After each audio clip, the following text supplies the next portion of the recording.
Hello welcome back to my YouTube channel. ఫైనల్గా అయితే 15 days అయితే కంప్లీట్ చేసుకున్నాం. మనం 60 డేస్ ఛాలెంజ్లో అయితే 15 డేస్కి అయితే నేను చాలా రిజల్ట్స్ అయితే నోటీస్ చేశాను నా బాడీలో. అయితే ఈరోజు నా లోవర్ బెల్లీ ఫ్యాట్లో అయితే 1/2 ఇంచ్ అయితే తగ్గిపోయింది. ఇంకా నా స్కిన్ కూడా క్లియర్గా ఉంది ఇప్పుడైతే. స్టార్టింగ్ 1 వీక్లో అయితే నాకు చాలా కష్టంగా అనిపించింది. ఈ వర్కౌట్స్ చేయడం ఏంటో, ఈ ఫుడ్ తీసుకోవడం ఏంటో అనిపించింది.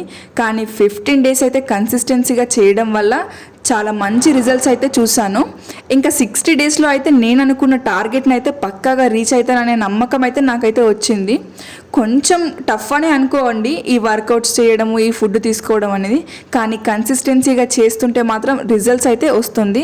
ఈ వర్కౌట్స్, ఈ ఫుడ్ తినడము చేయడం కాదండి, మనం ఎంత కన్సిస్టెన్సీగా ఉన్నామనేది చాలా ముఖ్యం. ఈ కన్సిస్టెన్సీ లేకపోతే మాత్రం మనం ఏమీ కూడా చేయలేము.